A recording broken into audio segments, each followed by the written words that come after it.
good to see you again. We have you for 10 minutes, similar to last time. You use the 10 minutes as you may wish. You may leave us some time to ask questions at the end if you so wish to. But I'll hand that time over to you. Thank you. Thank you. Firstly, we are disappointed with the lack of consultation with anyone, including industry, prior to the development of this bill. The issues I will go on to talk about could have been ironed out if consultation had occurred. Frustratingly, there's very little in this bill with regards to enforcement, which I believe there's a general consensus amongst the committee and other stakeholders that there's been an absolute lack of enforcement activity within industry today. Unfortunately, we believe this is a real missed opportunity to tackle the youth vaping issue with measures that would have had some real positive impact. I'll touch on some of the key issues with the bill before I hand over to questions for the panel. The bill introduces a ban on disposable vaping products. However, either intentionally or due to poor wording, this ban currently captures both disposable single-use products and reusable closed pod systems. The current bill, as it stands, will remove over 95% of all products in the market, essentially leaving the petrol, grocery and convenience sectors cupboards bare. This would have a catastrophic impact on our falling smoking rates, obliterating all the success we've had to date. If this bill goes unchanged, we're simply handing the nicotine market back to the tobacco companies. The key issue here is the definition of a disposable vaping product in Clause 4 of the bill. To be clear, there are three kinds of vaping products in the market. A disposable or single-use system, the device is thrown out after the liquid has been used up. A closed pod system, which are a reusable system where the pod or cartridge is replaced with another pod or cartridge once the liquid has been used up. The device itself is recharged and reused, similar to an espresso machine where you obviously continue to use your coffee machine, but you replace it with cartridges or pods. And thirdly, there's open tank systems, which are devices with a large tank capacity, which is manually refilled with bottled liquid by the user. The second and third type, closed pod systems and open tank systems, are both globally referred to as reusable devices or reusable vaping products. The problem with the definition of a disposable vaping product in Clause 4 of the bill as it stands is that it is overbroad and goes beyond single-use devices. Part A of the definition captures those single-use devices, which we support, as do others. But Part B of the definition captures reusable devices, which are replaceable pod systems or closed pod systems, which we strongly oppose. If Part B is not deleted from Clause 4, the only vaping product that will be able to be sold in New Zealand will be the open tank system, a product that simply does not work for most adults. In responding to questions from the Health Committee on Monday, the Minister said that her objective was to remove from the market the products most attractive to young people. But if you look at the ASH data, which we have reproduced on page 6 of our submission, disposable single-use vaping products are overwhelmingly the most popular vaping product amongst young people, which is why industry has been calling for a ban on these products for years. Open tank systems are the second most popular amongst youth because they're the cheapest. Closed pod systems are the least popular amongst young people, but the most popular amongst adults, and yet this bill will be banning them. So the definition does not achieve the Minister's own stated objective. Additionally, there are a number of adverse consequences which will flow from having only open tank system products available in the market. There are real safety risks. Those being manipulation of the e-liquid or the liquid. You can put additives in there. The children accidentally getting their hands on a large bottle of e-liquid and poisoning themselves. Furthermore, open tank systems are complicated to use and will not be available where tobacco is sold. So people will simply revert back to tobacco. Adults with disabilities or dexterity issues cannot use them. They're complicated. They've got many little bits and components to them.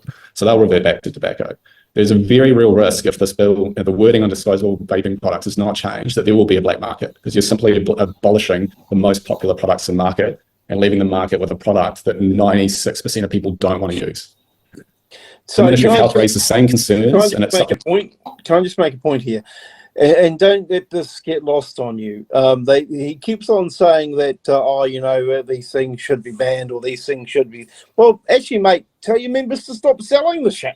Just tell your members to stop selling shit that will harm New Zealanders. But no, this is another narrative of the industry where it's, If they have consulted, well, they obviously did consult with your major backers, and so this is an example of the double win for Philip Morris. Either the vaping industry are supported through what they're suggesting, or people are going to return to tobacco. And I cannot believe for the life of me he's introduced the dexterity issue for people with disabilities, and somehow that's going to turn them back to smoking as well. Well, I mean, I have a disability. I mean, I still can't move my left side of my body very well. I find it incredibly hard to open up a shampoo bottle or even a milk bottle or the lid on a sauce bottle. Does that mean, though, that I'm going to stop shampooing my hair once a month, that I'm going to move to, a carton of milk? Well, that's just as hard. Or a tomato sauce bottle with no nozzle? No. It means I'm going to find a way of doing what I need to do to live my life. I love the analogy of what you've brought up there. Yeah, I mean, I could go on. I mean, I actually watched his evidence. Because don't forget that in the early days of the vaping industry, if you have a look, God forbid, do not have a look at my Twitter account. I was actively in a daily ward with the vaping industry, saying, "Well, and I kept on going back to them. Well, where'd you get your money from? Where'd you get your money from? No. We don't want to talk about that. We don't want to talk about where we get our money from or who our shareholders are. We just want to talk about the stuff that we want to talk about, like now." Dexterity. I mean, who knew that the vaping industry had such a commitment to people living with a disability? Fucks. Well, it's probably the same people who have such a commitment to disabled car parks that aren't marked disabled to stop a cycle lane. My question is like, how many kids are actually drinking the liquid? I've never heard of a kid going to hospital for drinking liquid. Yeah. No, neither have I. And again, it's a bit of a furphy. It's that whole PR exercise of show them we care.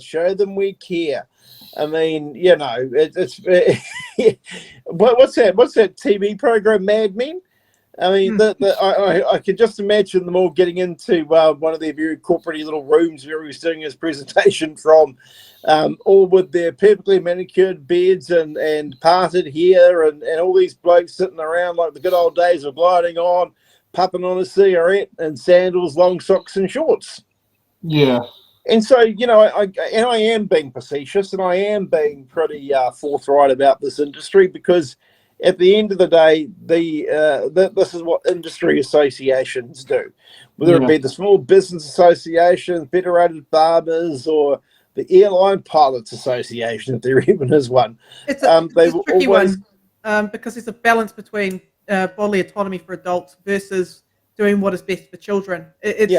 It's like, damn, there's so many trade-offs you have to consider here. It's like, oh, man. Yeah, I mean, it's like the work I used to do in suicide prevention with the Ministry of Health. I would never think to take money, and I would not take money. I wouldn't even be an ethical dilemma for me from pharmaceutical companies, gambling agencies, and bootleggers. And I think that's the ethical discussion we need to have as a nation. Who are we taking our advice from? What is their involvement in turning a profit or making money? I mean, I think the other big discussion that we're yet to have is now the increasing prevalence of sports betting in our nation. Yeah. Let's hear more what he's got to say and hopefully some questions. Parliamentary regulatory impact statement disagreeing with the closed pod system ban. Additionally, the Cancer Society, Tala Pacifica, Hapai Te Hora, ASH and Aspire have all raised concerns about the possibility of unintended consequences given the definition of the disposable vaping product is too broad. VAN's view is that Part B of the definition in Clause 4 must be deleted. Closed pod systems absolutely must remain in market. To give context, if you look at the graph on page 2, the top graph on page 2 of our submission, you'll see the sales of vaping units and tobacco through supermarkets and petrol stations. Essentially, none of those units, those vaping product units, are open system units. So that gives you an idea of what happens in the sector if those products, if closed pod systems are banned.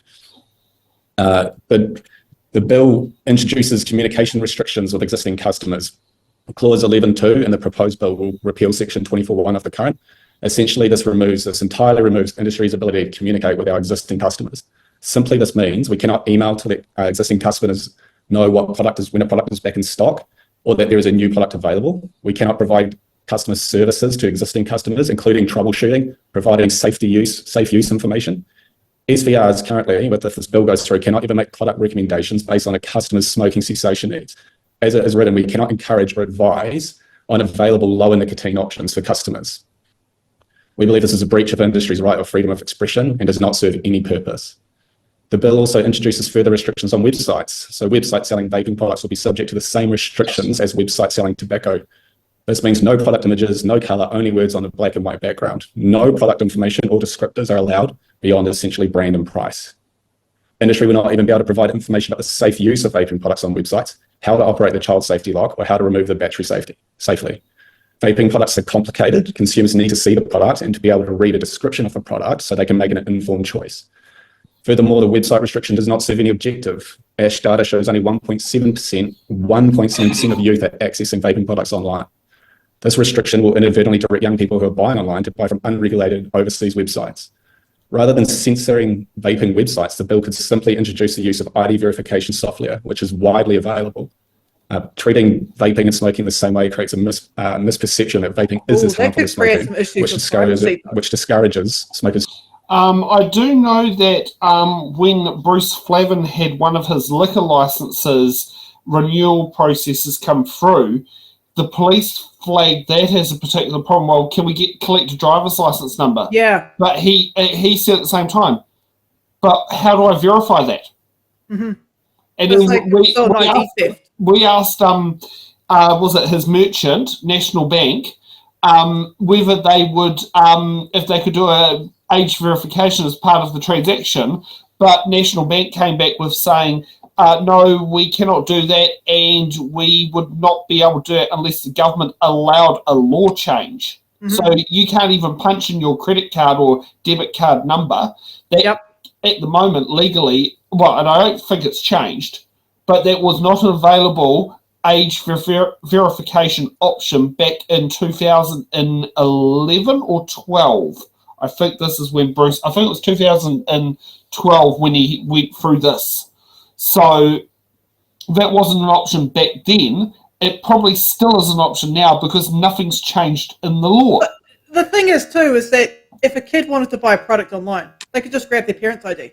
Exactly. From doing that? Exactly. It is a privacy issue, too. Yeah, you are so right. I mean, hey, I could be very cheeky. I could grab my grandmother's passport. Yeah, why not? And it will say 96-year-old buying it. Yep. Yeah, let's hear more for what he's got to say. Is to switch to vaping products. Again, lastly, the bill introduces proximity restrictions. Early childhood education centre restrictions will effectively cap the number of SVRs. The government should really focus on quality rather than quantity of SVRs by tightening their eligibility criteria. Again, we've been saying this for years. Remove the store within a store concept by introducing minimum floor space or staffing requirements. Prohibit the sale of any products other than vaping products, and audit existing SVRs. If those three things were done, you would see a large shift in the number of SVRs currently in market. Thank you. I'll hand over for some questions. Jonathan, thank you. Some good recommendations at the end. So just to recap those. So remove the store within a store setup that you see with dairies, and they chuck in those little stores at the front. And enforce minimum size and staffing requirements. You can't just have one person jumping from counter to counter. And then you said audit the existing SVRs. Was that correct? That's correct. And the other piece you mentioned, it was right at the start when you talked about this bill being an opportunity to do more around enforcement. And I know there have been some penalty increases. What would you have liked to have seen around increased enforcement? I think that, when we met last time, I think, to be honest, we were excited. We felt like we were going to be heard and that there might be some positive change. And then this bill's come through, which is quite frankly a mess. We obviously want disposables gone, but now they've included pod systems, which are, again, not preferred by youth, but preferred by adults. No, we get the pod system argument. Yep. Yeah, well, someone doesn't, because it's the importance of it's clear, yet it's included in this proposed ban. Obviously, what we discussed last time, audit the SVRs. SVRs, when the application or licensing regime came into place, essentially everyone and anyone applied for a license. There were no checks done on those sites, so they just got sent a license. So a lot of those operators are operating not knowing that they're actually not operating legally. So there needs to be an auditing process. We're a few years in now. We're paying a lot of money as an industry in terms of licensing fees, notification fees, and obviously tax. We just want someone to come around, knock on some doors and talk to the owners of these businesses and tell them what they should be doing. And if they can't comply, they got to go. It's that simple. Do you think we should go harder on the, and I know Cam and Ricardo have hands up, we might not get to both of you, sorry, around the penalties for enforcement, and there have been a few more enforcements taken this year. I think we're up to 8 or something. We only had 1 last year. Do you think we need to go harder? I mean, eight's a joke. You know, if this is an issue, as we were discussing with youth, eight penalties is an absolute joke. There should be hundreds of them if this is an issue that we are, or government is committed to enforcing. The penalties should be higher than what they are now. Industry asks for them to be higher than what they are now, but that may be a deterrent. Higher than $100,000? But effectively, you know, a lot of the conversation is about there's too many SVRs. SVRs serve a very important community function because smoking and tobacco, as you're all aware, is everywhere. So you need to have a safe, healthy alternative available. But a lot of those SVRs are not actually operating within the current framework of the legislation and the regulation. But that's not necessarily their fault because no one has actually told them what they should be doing. Industry tries, you know, we have those conversations, but if they're not hearing it from the authorities, and when the authorities are turning up and they're confused, they actually are still as confused as they've ever been. Nothing changes. You know, the website stuff, it's the ability to communicate to customers is outrageous. Like we can't even tell someone how to safely use a product or how to titrate reducing nicotine. We according to this bill, we cannot do that. Are there too many SVRs? You know, and you look at some areas, yes, there are. But a lot of those would go if we just made some simple changes. An SVR should only sell vaping products, that's all. They shouldn't be a store within a store model. They should have staffing. That will clean up the industry very quickly as long as someone knows what they're doing when they knock on the door. It's not that complicated. I hear you there. So SVRs only sell vaping products, no store within a store, minimum staffing and size requirements. And to do that, then you clean up a lot of those little general vape retailers that you see attached to dairies, and you clean up existing SVRs that aren't operating within. Okay, by the looks of that, submission has finished. No commentary on that one? Because it's like the store within a store thing. That's the thing in my town. That's a thing, and I could list that in many suburbs, even the posh, swanky suburb of Island Bay. However, I'm not sure about Kandala Township, but in the 6035 postcode, outside of Kandala Township, I have not come across a vape store that operates in a store model. Ah, okay. And if you would know exactly what I'm saying on that one, because Kandala is seen as a swanky suburb of rich people. You got to come out of the country. I think what you would find if you were to independently audit vaping stores in postcodes in low socioeconomic areas, you would find a significant number. Nine, Avalon, Taita. Yeah, Taita, Nainai, Cannons Creek, Otara, Mangere, all these places. But you probably won't find them in Mission Bay or Ponsonby. In Auckland. But I guess the point I'm trying to make is that, look, you know, the benefit of having small business and enterprise involved in what you're doing or taking the lead on this sort of thing is they want to be entrepreneurial. They want to sell more stuff through the people coming in the door because that's their business model. Now, does it matter what it is that they themselves think that they're selling? No, they just want it to be easier for them to sell it. And that's the whole thing with this stupid bill. And so I guess the other point I'm trying to make is that it is right and just that adults are able to make an informed decision. Their children, on the other hand, tamariki, mukupuna, and young people, they don't always get to make that informed decision. That's why we're the adults in the room and they are not. And so, you know, I'm okay with people who are adults wanting to vape. The percentage that he gives, about 1.6 or 1.7%, that go to websites of young people. Obviously, they're monitoring the traffic. I would be very concerned about who's accessing my data of the back of industry, being aware of trends in buyer behaviour. To be frank, it tells me though that a good percentage of people who are visiting their website are adults. And so if they want to make their informed decision, not a problem, it's up to them. But these kids, they don't get that luxury. No, and they don't understand the consequences either of the damage that, you know, doing smoking can do to their health. They don't understand that yet. Well, that's right, and they'll get to understand that as things just become possibly respiratorily a bigger issue for them as they get older. What I found interesting about that particular submission, though, Sam, in particular that submission, is just the again the double narratives that come out, the whiz bangers. It's the finding a fence to sit on to have it both ways. Yeah, I mean, look, I find it offensive that we were consulted on this bill. Oh, mate, come on, son.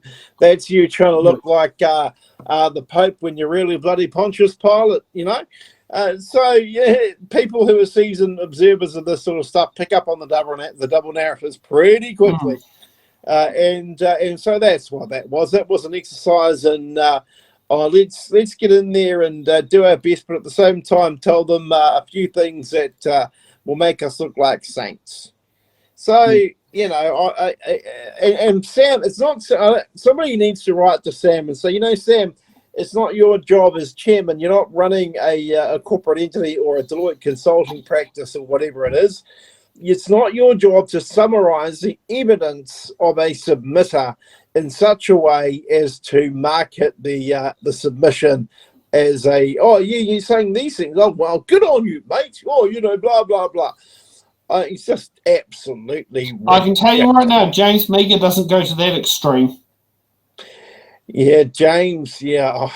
I'm just speaking from personal experience on that one. I would say that's on camera. On behind camera, we've had a very good good discussion, and he said it would be nice to get It's in the Ballot down to Timaru. Right about now, it'd be good if anything went down to Timaru to save James Meagher. Your theories are a bit... So I guess what I'm trying to say throughout all this is be conscious of the double narratives that come bearing gifts.